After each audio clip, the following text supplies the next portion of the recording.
is pain. I wake up every morning, I'm in pain. I go to work in pain. Say my name. Don't let me leave, Murph!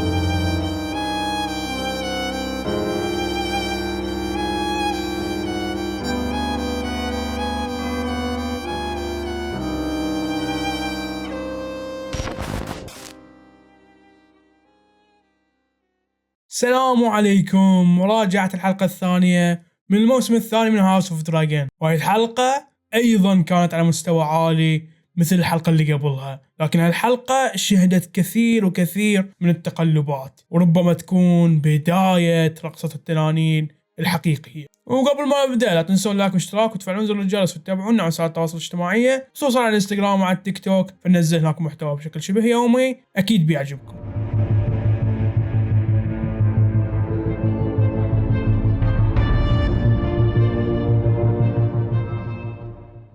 أعتقد أكثر شيء يقهر في هاي الحلقة كريستين كول. أعتقد يعني هاي البداية. كريستين كول من سيء إلى أسوأ، مو من أسوأ إلى أسوأ، من سيء إلى أعلى شيء في النهاية من السوء. يعني أنا أدري إن كثير من الأشياء الموجودة عندنا في الرواية وايد ممتازة حسب الكلام اللي يقولونه اللي قرأوا الرواية. أنا عن نفسي ما قريت الرواية، لكن يبدو لي مثل كلامه إنه يعني كريستين كول كان في الرواية يعني شخصية قوية. حتى سمعت أحد الأشخاص يقول عنه صانع الملوك، لكن في المسلسل صراحة مأساة هاي الشخصية. وأعتقد في جانب إيجابي لموضوع كريستين كول، يعني شيء بسيط من الإيجابية في الشيء السلبي كامل. إن ناس وايد كانت تنتقد في الحلقة اللي قبل إن ولد الملك انقتل بدون ما يكون في ولا أحد مهتم في الحراسة. شلون يعني؟ فهاي الحلقة قدمت لنا جواب واعتقد بالنسبة لي جواب شافي، إن سبب إن كريستين كول كان لاهي. يعني هاي السبب، لو كان كريستين كول فعليا واقف على الحراسة ومركز كان هالشيء ما صار. بداية الكارثة وبداية الفوضى اللي كانت صايرة في القصر والكينج جاردز وغيره من الأشياء بين لك إنه فعليا هاي السبب. إنه لو كان كريستين كول مركز كان الأمور صارت أحسن. لكن اللي قهرك أكثر شيء في كريستين كول يعني مو هاي، بتكلم عن هالشيء في آخر المراجعة، لكن فوق إنه يعني يسوي اللي سواه تهم هاي إيريك، ما أدري إريك، المهم إنه أخوه أريك. يعني تعرف اللي أنت ممكن نكرهك كفاية، بس بتكلم عن هاي الموضوع في نهاية المراجعة. لأن أعتقد أهم جانبين في هاي الحلقة جانب تحول شخصية إيغون شفناه في الحلقة الأولى، يعني شخصية زينة ويعني نوعا ما يحاول يكون زين ويا الناس ونوعا ما يحاول يكون ملك زين.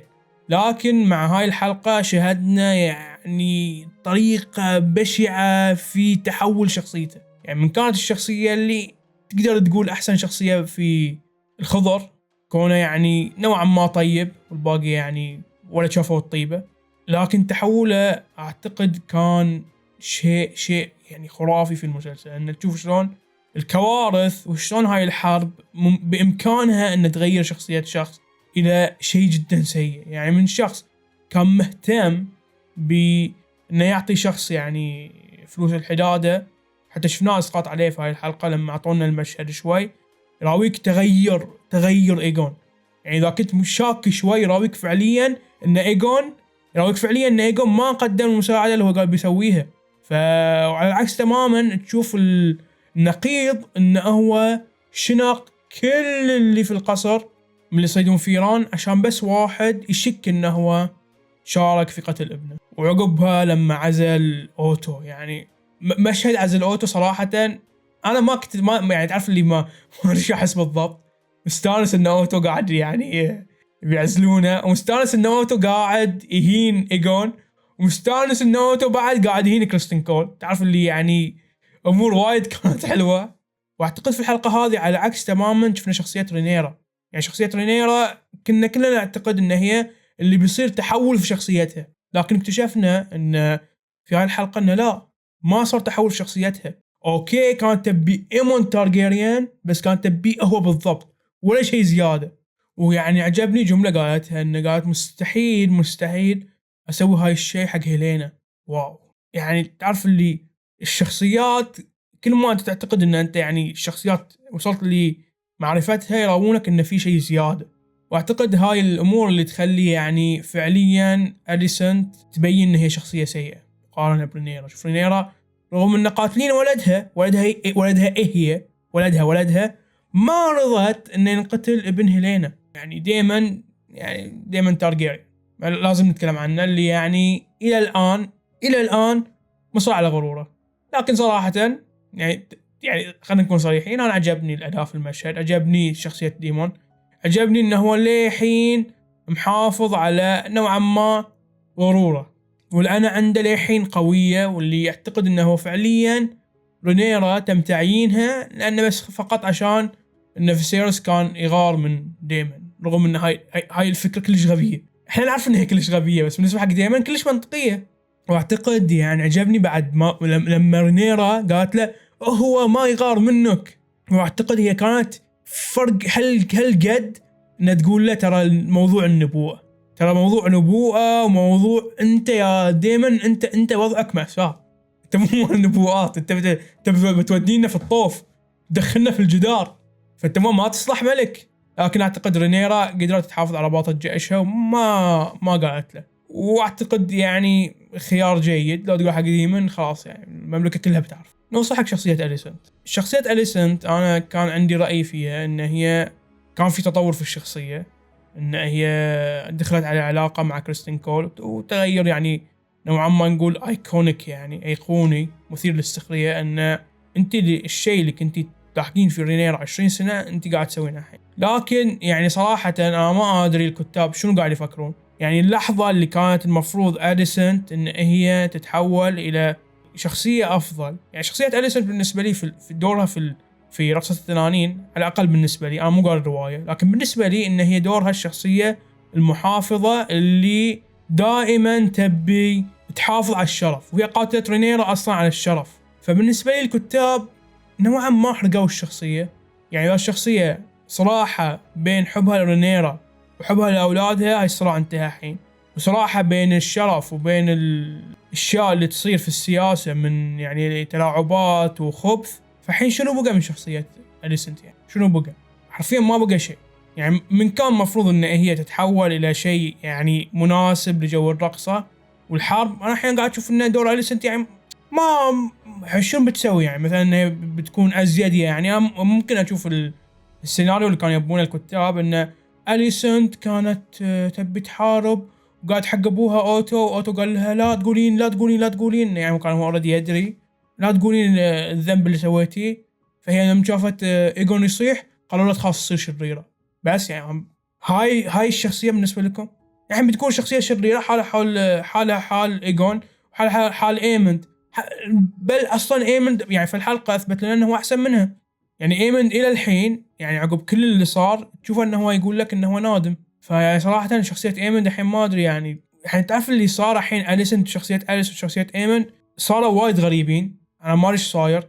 يعني كل الشخصيات رينيرا اداء قوي، ايجون اداء قوي، اوتو هاي تاور نفسه اداء قوي. واضح ان اوتو يعني انهز كبرياءه، رغم انه يعني تحس انه للحين غروره يمنعه انه هو يكون يعني قد المسؤوليه، قد الحدث اللي صار له وانه هو انطرد. بس السؤال هو هل ممكن اوتو يصير مع فريق السود؟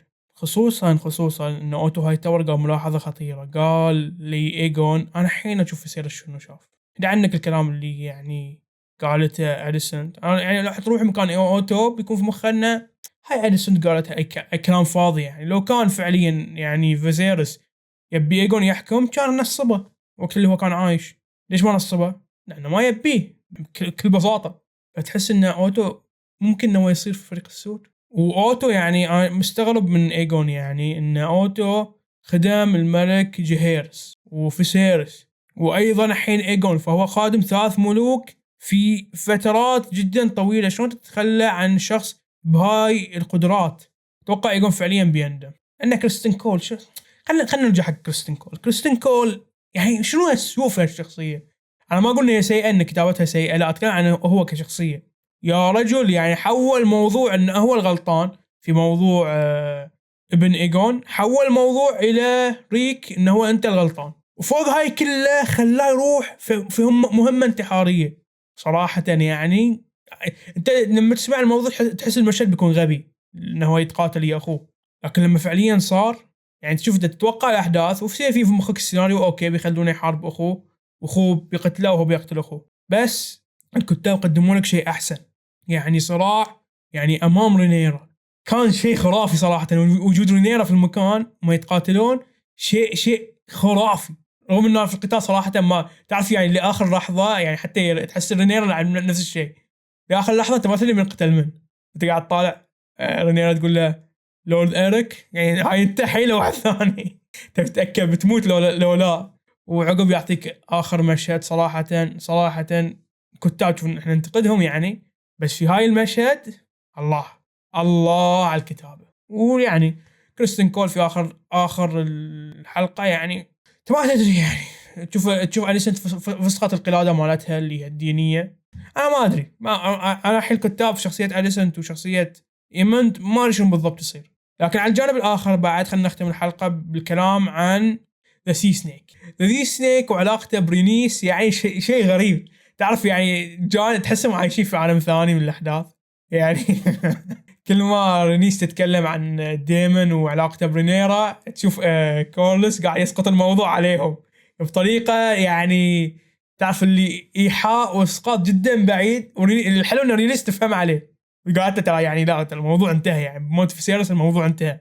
ويعجبني في رينيس إن هي عندها وفاء حق الملكة اللي هي رينيرا. أعتقد كنا نوعا ما شاكين في الموضوع إن هل رينيس تبي رينيرا لو لا، بس عجبني في الحلقة إنهم أثبتوا هاي الشيء. وتحس إن كورلس ليحين عنده شوي من الطمع في الحكم إلى الآن يعني. وأعتقد هاي شيء يعني صحي يكون في الأحداث، إنه يكون في صراع. أنت ما تبي الشخصيات تكون عندها ولاء لرينيرا 100%. ومثل ما دايما تشوف شلون يعني تحسه مو 100%. أعتقد هاي الشيء اللي يضيف للقصة أكثر. لو يعطوك موضوع 100% ما بقنعك. وبعد اللي هو ولد رينيرا وبنت ديمون شلون العلاقة بينهم صراحة يعني. والكلام عن السترونج اللي هو قاصر العظام كان صراحة مشهد وايد حلو، راويك العلاقة بينهم إن ترى علاقة جيدة، مو بس زواج اللي يعني مصالح، لا العلاقة فعليا جيدة. بس أنا ما شفت ولد ديمون من رينيرا اللي هتقول سموه ايكون بعد إذا ما خاب ظني. ما أدري وين راح، تحس يعني ممكن مبين في الأحداث ما شفته. حاجة غريبة الصراحة. وإذا ما خاب ظني إن إحنا شفنا الولد الغير شرعي مال إيجون اللي هو كل الشخصيات جورج آر مارتن ذبحنا كل الشخصيات نفس الاسم. أقصد إيجون الملك شفنا كان ابن الغير شرعي، ولو يتخيل لي كان في المشهد اللي كان فيه المشهد إيموند. جاوبوني في التعليقات هل تحسون هاي هو لو واحد غير. اللي أعتقد في الحلقة الأخيرة من الموسم الأول شفناه كان في القصر، فممكن بعد إيجون يقرر إنه ياخذ هاي إنه بدال ولده اللي انقتل. حس شيء ممكن يصير. وعجبني كلش في الحين إنه لا تحس الخضر عندهم الأمور مسيطرة ولا تحس إن السود عندهم الأمور تحت السيطرة، تحس إن اثناتهم الأمور مرتبكة عندهم. أعتقد يعني هاي الشيء يضيف للمتعة. يعني لو كان جانب أقوى من جانب كان ما استمتعنا، فيخلينا نعيش صراع فعليا قوي. ما أدري يعني بالنسبة لكم هل تحسون الموضوع يكون كذي ان الطرفين يرتكبون اخطاء، الطرفين فيهم يعني ناس مو 100% موالين القضية، فتحس انه ما ادري يعني. بس انا بالنسبة لي شيء جدا ممتاز. والحلقة صراحة هاي ايضا حلقة ما كان فيها اكشن، وايد ناس وايد ما يعجبهم هالشيء، بس صراحة انا بالنسبة لي حلقات جدا قاعد استمتع بها. ولارس جدا متحمس اشوف شنو بيصير في المستقبل وياه. حرفيا انه هو قدر يعزل الحين اوتو، فتوقع لارس خطته قاعد تمشي. فالى اين يا لارس؟ تبي يصير هاند اوف ذا كينج؟ يبي يصير ما لارس الشخصيه الوحيده اللي انت مو فاهم شنو بالضبط يبي يسوي. وشخصيه هيلينا يعني اعتقد اختم هاي الشيء. شخصيه هيلينا صراحه في هاي الحلقه يعني شيء مأساوي، شيء جدا مأساوي. يعني ممكن الحلقة كلها كانت تحاول إن هي تبين لك إن شلون يتم السيطرة على الحزن وتحويله إلى شيء ممكن تستفيد منه سياسيا. وكان طول الحلقة قاعد يراونك هاي الشيء، لكن بحيث إنهم يراونك إنهم مو متأثرين بحدث الوفاة فقاعدين يستغلون. فكنت طول الوقت يعني نوعا ما مو متأثر بالحدث اللي صار إلى أن مشاهد هيلينا صراحة شيء يعني محزن تماما. قولوا لي رايكم في التعليقات عن الحلقة، وهل في شيء تحسون كان مفروض يصير بس ما صار في الحلقة. جدا متحمس أشوف آراءكم. شكرا لكم على المشاهدة. مع السلامة.